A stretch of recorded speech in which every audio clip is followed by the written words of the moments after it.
क्या डीवी का केस अब कभी भी फाइल किया जा सकता है? क्या इसकी अभी कोई समय सीमा नहीं रही? क्या इंद्रजीत सिंह ग्रेवाल का केस जो सुप्रीम कोर्ट ने पास किया था अब वो सेट असाइड हो चुका है? अगर कोई समय सीमा नहीं रही तो अब क्या, अब इसका उपाय क्या है, ये मैं आपको बताऊंगी मेरे इस वीडियो में सुप्रीम कोर्ट और हाई कोर्ट के जजमेंट के बेसिस पे। इसीलिए मेरे वीडियोस देखते रहिएगा, इसे लाइक कीजिएगा, शेयर कीजिएगा और मेरे चैनल को सब्सक्राइब जरूर कीजिएगा।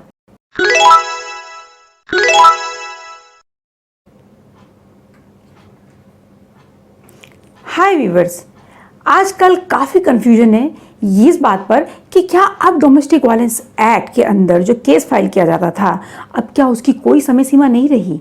क्या अब वो केस कभी भी फाइल किया जा सकता है? क्या सुप्रीम कोर्ट ने जो जजमेंट दिया था इंद्रजीत का, क्या वो अब सेट असाइड हो चुका है?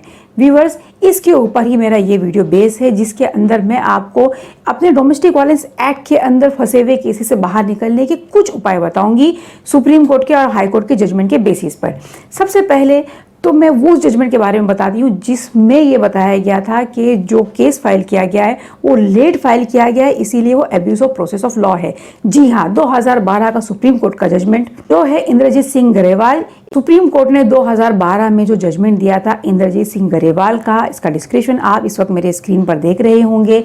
इस जजमेंट के अंदर सुप्रीम कोर्ट ने यह कहा था कि चूंकि हस्बैंड एंड वाइफ के बीच में डिवोर्स हो चुका था, इसका मैंने वीडियो ऑलरेडी बनाया हुआ है व्यूवर्स, ये आप मेरे प्लेलिस्ट के अंदर जाकर देख सकते हैं। इस जजमेंट के अंदर मैं आपको थोड़े थोड़े हर एक जजमेंट्स के डिस्क्रिप्शन दूंगी बिल्कुल शॉर्ट में, ताकि चीज़ें अच्छी तरीके से आपको क्लियर हो जाए। इस जजमेंट के अंदर क्या हुआ था कि हस्बैंड एंड वाइफ ने दोनों ने बाय कंसेंट डिवोर्स लिया था और उनके बीच में कुछ पैसों की भी बातचीत हो गई थी। उन्होंने अपने क्लेम आपस में सेटल कर दिए थे, हस्बैंड ने कुछ अमाउंट दिया था। ये सारी चीज़ें सेटल होने के बाद तकरीबन 1 साल का पीरियड भी गुजर चुका। उसके बियॉन्ड 1 ईयर के बाद जो है वो फीमेल यानी कि जो डिवोर्स्ड वाइफ है वो एक केस फाइल करती है डीवी का, ये कहकर कि मेरा जो डिवोर्स बाय कंसेंट फाइल हुआ था उसमें कंसेंट बाय फ्रॉड लिया गया था, इसलिए वो डिवोर्स हुआ ही नहीं है, इसीलिए मेरा डीवी का मैटर जो है वो कंसिडर किया जाए और मुझे रिलीफ दी जाए। इस केस के अंदर क्या हुआ व्यूअर्स कि सुप्रीम कोर्ट ने इन चीज़ का संज्ञान लिया कि आपने खुद मैटर्स को अपने हाथों से सेटल डाउन कर लिया था, पैसे ले लिए थे और उसके साथ साथ आपने खुद बाय कंसेंट डिवोर्स लिया। अब इतने दिनों के बाद, इतने सालों के बाद बल्कि आप कोर्ट के सामने आ रही हैं और अपने हस्बैंड के अगेंस्ट एलिगेशन लगा रही हैं, तो ये तो सीधा सीधा abuse of process of law है और आपका जो डिवोर्स था अभी भी वैलिड है, वो नल एंड वॉइड नहीं हुआ है किसी भी केस के अंदर। तो हम कैसे मान लें कि आप अभी भी जो है उसकी वाइफ हो? तो ये चीज़ के बेसिस पे जो है वो केस को क्वैश कर दिया गया था। अब ये मैटर के अंदर क्या हुआ था व्यूअर्स, इसके अंदर जो हस्बैंड की तरफ से एडवोकेट ने आर्ग्यू किया था वो ये कहा था कि इसके अंदर जो लिमिटेशन पीरियड होता है 1 ईयर का केस फाइल करने के लिए, जो छोटे मोटे केसेस होते हैं उसके लिए वो लिमिटेशन बार हो चुका है, क्योंकि वो डिवोर्स डिक्री ऑफ डिवोर्स के 1 साल और कुछ महीनों बाद ये डीवी का केस फाइल हुआ। तो इनको अगर आना ही था तो अब जल्दी आना था, इन्होंने काफ़ी देर कर दिया, इसीलिए भी इन चीज़ों को नहीं मानना चाहिए, ये केस को नहीं मानना चाहिए। सुप्रीम कोर्ट ने कहा कि इन सारी चीज़ों को मद्देनज़र रखते हुए, ये आर्ग्यूमेंट को मद्देनज़र रखते हुए हम जो है मैटर को डिसमिस कर रहे हैं, लोअर कोर्ट के मैटर को। इसके बाद व्यूअर्स काफ़ी मैटर्स ऐसे आए जो ये जजमेंट के बेसिस पे क्वैश हो गए लिमिटेशन पॉइंट पर। लेकिन सन 2015 में सुप्रीम कोर्ट ने एक और जजमेंट पास किया कृष्णा भट्टाचार्य जी का, इसका भी डिस्क्रिप्शन आप इस वक्त मेरे स्क्रीन पर देख रहे होंगे। इसके अंदर भी बिल्कुल ऐसा ही होता है कि हस्बैंड एंड वाइफ, एग्जैक्टली ऐसा नहीं होता, वो पहले वाले केस के अंदर हस्बैंड वाइफ ने डिवोर्स लिया था, यहाँ पर इन्होंने डिवोर्स नहीं लिया था लेकिन दोनों अलग रह रहे थे। अलग रहते हुए इस वाइफ जो है बियॉन्ड 1 ईयर जो है जाकर, यानी कि 1 साल और कुछ महीने हो जाते हैं, उसके बाद डीवी का केस फाइल करती हैं और ये केस के अंदर वो ये कहती हैं कि चूंकि मेरा स्त्रीधन मेरे हस्बैंड के पास रखा हुआ है और वो मुझे मेंटेनेंस के पैसे भी नहीं दे रहा, तो इसीलिए मुझे रिलीफ चाहिए डीवी के अंदर। अब इस केस के अंदर जो पहले वाला केस है 2012 का वो रिफ़र किया गया, लेकिन सुप्रीम कोर्ट ने कहा कि भाई आप इसकी, लोअर कोर्ट ने ये मैटर को डिसमिस कर दिया लिमिटेशन के बेसिस पे। सेशन में आया, सेशन ने भी डिसमिस कर दिया, हाई कोर्ट में आया, हाई कोर्ट में भी डिसमिस कर दिया, सुप्रीम कोर्ट में अल्टीमेटली मैटर आता है। सुप्रीम कोर्ट ने कहता है कि जितने भी लोअर कोर्ट ने मैटर्स जिन्होंने जजमेंट दिए हैं उन्होंने एक चीज़ में मिस्टेक कर दी, वो ये कि जो पहले वाला जजमेंट था वो abuse of process of law के बेसिस पे दिया गया था सुप्रीम कोर्ट ने, लेकिन ये मैटर उस मैटर से थोड़ा अलग है। इसके अंदर दोनों के बीच में मैट्रिमोनियल रिलेशनशिप अभी भी है, दोनों का डिवोर्स नहीं हुआ है। सेकेंडली, इसमें एक और चीज़ बताई गई, वो बताया गया कि एब्यूज़, जो फाइनेंशियल एब्यूज़, जो इकोनॉमिक एब्यूज़ जिसे हम कहते हैं, यानी कि उसने उसका स्त्री धन रख लिया है, वो मेंटेनेंस नहीं दे रहा है, तो इसीलिए इसे कंटिन्यूस ऑफेंस माना जाएगा। कंटिन्यूस ऑफेंस नहीं, जिसे हम कहते हैं एब्यूज़ माना जाएगा, कंटिन्यूस एब्यूज़ है। और इस चीज़ों को मद्देनजर रखते हुए इसका लिमिटेशन बार नहीं हुआ है, ये अभी भी ये फाइल कर सकती है और ये ऑर्डर पास हो गया। अब ये 2 जजमेंट के बाद बहुत सारी चीज़ें हुई हाई कोर्ट्स के अंदर, अलग अलग हाई कोर्ट के अंदर। इसके बाद कुछ हाई कोर्ट ने जो है डिसमिस किया मैटर्स को और कुछ हाई कोर्ट ने डिसमिस करने से मना कर दिया यही लिमिटेशन के पॉइंट्स को। सबसे पहले मैं आपके सामने रखूंगी मद्रास हाई कोर्ट का जजमेंट। इसका भी डिस्क्रिप्शन आप इस वक्त मेरे स्क्रीन पर देख रहे होंगे। इस जजमेंट के अंदर पहले वाला जो 2012 का जजमेंट था सुप्रीम कोर्ट का, उसी को मद्देनजर रखते हुए वाइफ की पिटिशन को डिसमिस कर दिया गया, क्वैश कर दिया गया, यह कह के कि बियॉन्ड 1 ईयर है, हम इसे एक्सेप्ट नहीं कर सकते। लेकिन उसके बाद 2021 में बॉम्बे हाई कोर्ट का एक जजमेंट आता है। इसका भी डिस्क्रिप्शन आप इस वक्त मेरे स्क्रीन पर देख रहे होंगे। इसके अंदर बॉम्बे हाई कोर्ट ने सुप्रीम कोर्ट के दोनों जजमेंट को मद्देनजर रखा, जो मैंने अभी आपको बताया था। इसके कोर्ट ने कहा यहाँ पर इस केस के अंदर भी ये अभी भी इसकी वाइफ है और इस केस के अंदर भी बिल्कुल एब्यूज़ जो है वो फाइनेंशियल एब्यूज़ है, इकोनॉमिक एब्यूज़ है। ये हस्बैंड जो है इसने इसका स्त्री धन रखा हुआ है तो और इसको मेंटेनेंस भी नहीं दे रहा, तो इसे हम कंटिन्यूस एब्यूज़ मानते हैं और वाइफ को जो है रिलीफ देते हैं। अब इसके बाद जजमेंट आया इलाहाबाद हाई कोर्ट का जजमेंट, जो कि पास हुआ 2021 में। इसके अंदर बहुत ही डिटेल्ड डिस्कशन हुआ पॉइंट ऑफ लॉ को लेके, क्या लिमिटेशन एक्ट या कोई भी लिमिटेशन डीवी पे एप्लीकेबल है या नहीं। इसके लिए पहले उन्होंने ये फाइंड आउट करने की कोशिश की कि डीवी एक्ट एक्चुअली है क्या सिविल है या क्रिमिनल है। अगर ये क्रिमिनल है तो सेक्शन 468 ऑफ सीआरपीसी इस पे एप्लीकेबल होगा, जिसके अंदर पूरी एक लिस्ट बताई गई है कि अगर ऑफेंस जो है वो पनिशेबल है और अगर वो 1 साल तक अगर पनिशेबल है तो उसका लिमिटेशन पीरियड कितना होगा, 1 साल से लेके अगर वो 3 साल तक है तो उसका लिमिटेशन पीरियड कितना होगा, ये सारी चीज़ें उसके अंदर मेंशन की गई हैं। तो इस सेक्शन के अंदर हम जो है डीवी को रख सकते हैं और ये बोल सकते हैं कि भाई अगर 1 साल बाहर हो गया तो फिर आप डीवी नहीं फाइल कर सकते। लेकिन अगर ये सिविल है तो इसके ऊपर लिमिटेशन एक्ट एप्लीकेबल होगा और लिमिटेशन एक्ट के हिसाब से हम जो है इसके अंदर डिसाइड कर सकते हैं कि इसमें लिमिटेशन कितना बैठना चाहिए। अब इसके अंदर लिमिटेशन एक्ट का एक और प्रोविजन है जो मैं आपको बताना चाहती हूँ। इसे कहते हैं आर्टिकल 137 ऑफ लिमिटेशन एक्ट। वो ये बोलता है कि अगर किसी भी एक्ट के अंदर किसी भी पर्टिकुलर चीज़ के रिलीफ के लिए अगर कोई लिमिटेशन नहीं बताया गया तो हम मान लेंगे कि उसका लिमिटेशन पीरियड 3 साल का है। तो अब सवाल ये उठता है कि डीवी फाइल करने के लिए हम लिमिटेशन कौन सा माने, 1 साल या 3 साल। लेकिन क्या ये कंप्लीटली क्रिमिनल केस है तो हम इसके लिए 1 साल मानेंगे, लेकिन ये तो कंप्लीटली क्रिमिनल है ही नहीं, ये तो क्वाज़ाई सिविल है, थोड़ा सिविल है थोड़ा क्रिमिनल है। और इसके अंदर जो चीज़ें बताई गई हैं, जो सेक्शन के अंदर रिलीफ मांगा गया है, ये रिलीफ है, ये कोई एक्यूजेशन नहीं है। यहाँ पर ये एक्यूज नहीं होता बल्कि रिस्पोंडेंट होता है, तो इसीलिए ये क्रिमिनल केस नहीं हुआ। क्रिमिनल तो तब बनता है जब हस्बैंड जो है या जो भी रिस्पोंडेंट है वो कोर्ट के केस को और कोर्ट के आदेश को नहीं मानता। तो जब उसके आदेश को नहीं मानता तब वो जाके ऑफेंस कहलाया जाता है, उसके पहले तो ये ऑफेंस है ही नहीं।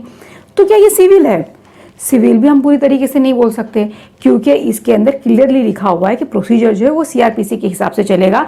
लेकिन अगर कोई चीज़ की ज़रूरत पड़े तो जज जो है वो अपने खुद के प्रोसीजर खुद बना सकता है, तो ये कम्प्लीटली सिविल भी नहीं है, तो इसीलिए लिमिटेशन एक्ट नहीं इसके ऊपर लागू कर सकते।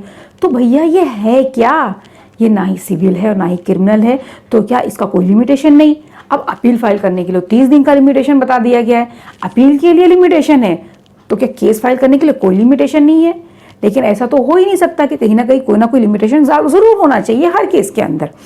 तो इस चीज़ को मद्देनज़र रखते हुए ये सोचा गया कि ये जो है एक रेमेडियल मेजर है। अब इसके अंदर 2 जो जजमेंट पास हुए थे, एक इंद्रजीत गरेवाल का जजमेंट और दूसरा कृष्ण भट्टाचार्य जी का जजमेंट, जो अभी मैंने आपको बताया, अब उसे एप्लीकेबल करने की कोशिश की गई। पहले ये बताया कि जो पहला जजमेंट है सुप्रीम कोर्ट ने 2012 में पास किया था, उसमें कहीं सुप्रीम कोर्ट ने ये नहीं कहा कि इस पे लिमिटेशन एक्ट या कोई भी जो है सीआरपीसी एक्ट जो लिमिटेशन के बारे में बताता है वो एप्लीकेबल होता है। उसके अंदर सिर्फ यही कहा गया कि इसके अंदर abuse of process of law है। चूंकि उन दोनों का डिवोर्स हो चुका था तो इसीलिए उस बेसिस पे डिसाइड किया गया, ना कि लिमिटेशन के बेसिस पे। अब ताज्जुब की बात यह है कि जो दूसरा जो जजमेंट था भट्टाचार्य जी का जजमेंट, उस जजमेंट में भी लिमिटेशन नहीं बताया गया, ऐसा कहना है इलाहाबाद हाई कोर्ट का। वो ये कहता है कि इसके अंदर तो एक कंटिन्यूस अब्यूज बताया गया, कंटिन्यूस जो है इकोनॉमिक अब्यूज ये बताया गया, और ये नहीं कहा गया कि इसके अंदर ये लिमिटेशन है या ये लिमिटेशन नहीं है। तो फिर अब इसे कैसे इस लिमिटेशन को, कोई भी लिमिटेशन को डीवी के ऊपर एप्लीकेबल किया जाए। तो अभी कंक्लूजन ये निकला कि ये ना तो सिविल है ना तो क्रिमिनल है, इसीलिए ना 1 साल का ना 3 साल का लिमिटेशन इसके लिए एप्लीकेबल होगा। इसे हम कहते हैं बेनिफिशियल लेजिस्लेचर, जो कि रेमेडियल इन नेचर है, यानी कि इसमें रेमेडीज दी जाती है, फाइनेंशियल रेमेडीज, इंजंक्शंस वगैरह, तो ये रेमेडियल है। तो इसीलिए इसमें हम ये दोनों चीज़ों को एप्लीकेबल नहीं कर सकते। लेकिन अगर ये रेमेडियल है भी, तब भी क्या इसके अंदर कोई लिमिटेशन लागू नहीं होगा? नहीं, ज़रूर लागू होगा। लिमिटेशन जो होगा वो एक रीजनेबल टाइम होगा। अब ये रीजनेबल टाइम क्या होता है? ये रीजनेबल टाइम जो है हर केस के ऊपर निर्भर करेगा, केस टू केस और उसके फैक्ट्स के ऊपर, कि जो भी एग्रीव पर्सन है वो कोर्ट के सामने आए तो with in reasonable period of time में आए। लेकिन रीजनेबल पीरियड ऑफ टाइम कहीं पे डिफाइन नहीं किया गया। ये डिपेंड करेगा उस केस के अंदर, यानी कि वो फीमेल जो है वो कितनी, उसको कितने सपोर्ट्स हासिल थे, वो कितनी एजुकेटेड थी, उसके मायके वाले कितने फाइनेंशियली वेल थे जिन्होंने उसको सपोर्ट किया। तो ये बहुत सारी चीज़ें हैं जो मद्देनजर रखी जाएंगी ये देखने के लिए कि ये with in the limitation time में ये आई है फीमेल हमारे कोर्ट के सामने या नहीं आई है। इसके बाद पास हुआ कर्नाटका हाई कोर्ट का जजमेंट, बिल्कुल इसी लाइन एंड लेंथ पे था। इसमें भी यही बताया गया कि ये जो है कंटिन्यूस अब्यूज़ है, तो इसीलिए हम इसमें लिमिटेशन नहीं ला सकते। अब मैं आपको इन सारे जजमेंट का निचोड़ बताती हूँ व्यूअर्स। इसके अंदर एक बारीकी मैं आपको बताती हूँ जो कहीं ना कहीं अगर आप गौर से पढ़ेंगे इस सारे जजमेंट को तो आपको महसूस होगी। इसके अंदर ये बताया क्या कि जो एग्रीव पर्सन है, अगर उस एग्रीव पर्सन का वो status being a aggrieve person अगर हट जाता है, देन आप डीवी के अंदर नहीं आ सकते, वो फीमेल नहीं आ सकती। अब एग्रीव पर्सन का मतलब क्या होता है? सबसे पहले तो वो डोमेस्टिक रिलेशनशिप में हो, और दूसरा डोमेस्टिक रिलेशनशिप के अंदर उसके ऊपर एब्यूज़ हुआ हो, इकोनॉमिक एब्यूज़, वर्बल एब्यूज़ या जो भी एब्यूज़ उसके अंदर मेंशन किया गया है। अगर ये दोनों कंडीशन सेटिस्फाई होती हैं तो ही वो फीमेल एग्रीव पर्सन कहलाती है और वो डीवी के अंदर एप्लीकेशन फाइल करती है। अभी एग्जाम्पल के तौर पर अगर कोई फीमेल इसके ऊपर अगर एब्यूज़ हुआ है लेकिन वो डोमेस्टिक रिलेशनशिप में नहीं है तो वो डीवी केस फाइल ही नहीं कर सकती। वो उसको अगर रेमेडी चाहिए तो वो किसी और केस के अंदर या तो सिविल सूट या तो क्रिमिनल केस फाइल करे, लेकिन डीवी के अंदर वो नहीं आ सकती। दूसरी कंडीशन, अगर वो डोमेस्टिक रिलेशनशिप में है भी, यानी कि समझ लीजिए या तो वो लिविंग पार्टनर है या तो वो वाइफ है, लेकिन उसके ऊपर कोई अब्यूज़ हुआ ही नहीं, ना ही कोई फाइनेंशियल अब्यूज़ हुआ है ना कोई और किस्म का, तो भी वो एग्रीव पर्सन नहीं होती और वो डीवी नहीं फाइल कर सकती। अभी इसके अंदर आपको करना क्या है? आपको ये जो कंटिन्यूअस अब्यूज़ के बारे में बताया गया ना, सबसे ज़्यादा अड़चन यही केस देता है और यही पॉइंट देता है। तो आपको ये जो कंटिन्यूअस अब्यूज़ है इस चीज़ को तोड़ना है। फॉर एग्जाम्पल, अगर आपके केस में कहीं ऐसा हुआ है कि आपने जो है जॉइंट अकाउंट खोला है, यानी कि बैंक अकाउंट में आपने अपने और अपने वाइफ के दोनों के नाम पे अगर आपका बैंक अकाउंट है, तो आप ये कह सकते हैं कि भाई मैं जो अकाउंट में पैसे डालता हूँ उसकी तो ओनर ये भी है, ये उसमें से एनी टाइम पैसे निकाल सकती थी। तो यहाँ पर फाइनेंशियल तो इकोनॉमिक एब्यूज़ कहाँ हुआ? पहला पॉइंट। दूसरा पॉइंट, अगर समझ लीजिए कि आपने सारा स्त्रीधन दे दिया है और स्त्रीधन अगर नहीं भी दिया है तो आप उसको नोटिस इशू कर दीजिए और ये बोलिए कि भाई आपका जो स्त्रीधन मेरे पास रखा हुआ है उसकी लिस्ट दे दीजिए कि ये आइए और आप आके लेके जाइए। तो अगर आप देने के लिए तैयार है, अगर आपने कहीं ना कहीं ऐसा बता दिया कि भाई मैं तो हमेशा से इसको देने के लिए तैयार था लेकिन ये खुद ही नहीं ले रही थी, तो यहाँ पर भी जो है वो इकोनॉमिक एब्यूज़ नहीं कहलाएगा। देखिए व्यूअर्स, मेरे कई केसेस के अंदर जो मेरे पास क्लाइंट्स आए थे, मैंने देखा है कि हस्बैंड सामने से पैसा देने की कोशिश करता है, या तो कोई उसे ड्राफ्ट देने की कोशिश करता है, नोटिस के जरिए उसे चेक देता है, मनी ऑर्डर भेजता है, लेकिन वाइफ उसे लेने से इनकार कर देती है। तो यहाँ पर वो हस्बैंड कहता है कि मैंने इसे इकोनॉमिक एब्यूज़ मैंने इसके साथ नहीं किया है और मैंने मैंने इसे इग्नोर भी नहीं किया, मैं तो इसे पैसे दे रहा था, लेकिन ये खुद ही नहीं ले रही थी। हाँ, आप वो नहीं ले रही और उसके बाद ये कोर्ट के सामने आके ये कहती है कि भाई मेरे हस्बैंड ने मुझे मेंटेन नहीं किया, मुझे पैसे नहीं दिया, तो no one can take the advantage of its own wrong. तुम खुद ही ये रॉन्ग करते हो और खुद ही इस चीज़ का एडवांटेज लेते हो, तो that will be consider as abuse of process of law. और जहाँ तक ये बात है कि क्या पहला वाला जजमेंट जो 2012 का सुप्रीम कोर्ट ने पास किया था इंद्रजीत का, क्या वो सेटिस्फाइड हो गया है, तो मेरा जवाब है नहीं। मैंने ऐसा कोई जजमेंट नहीं देखा जिसके अंदर सुप्रीम कोर्ट ने खुद कहा हो कि भाई ये जजमेंट जो है वो लीगली नहीं है। सुप्रीम कोर्ट ने ऐसा कहीं नहीं कहा कि इंद्रजीत का जो जजमेंट है या तो उसकी फाइंडिंग्स है वो बराबर नहीं है, ये लीगली नहीं है, इसलिए हम इसे सेटिस्फाइड करते हैं। नहीं, वो आज भी वैलिड है और वो आज भी सब्सटेंसिंग है। लेकिन आपको अगर उस जजमेंट के अंदर, उस एम्बिट के अंदर अगर आपको अपने मैटर को फिट करना है, तो आपके सर्कमस्टेंसेस ऑफ द केस और ये केस दोनों सेम होने चाहिए। यानी कि जैसे कि इसके अंदर दोनों का डिवोर्स हो चुका था, दोनों के बीच में मामला पूरे सेटल हो चुके थे, हस्बैंड ने जो है पूरे पैसे उसको जो भी क्लेम था उसको सेटिस्फाई कर दिया था, उसके बाद ये केस फाइल हुआ। तो अगर आपका केस इस टाइप का है तो आप ज़रूर ये जजमेंट का रेफरेंस ले सकते हैं और बेनिफिट उठा सकते हैं। इसके अलावा और भी बहुत सारे जजमेंट्स और बहुत से टिप्स मैं आपके लिए लाती रहूँगी, इसीलिए मेरे वीडियोस देखते रहिएगा। Thank you.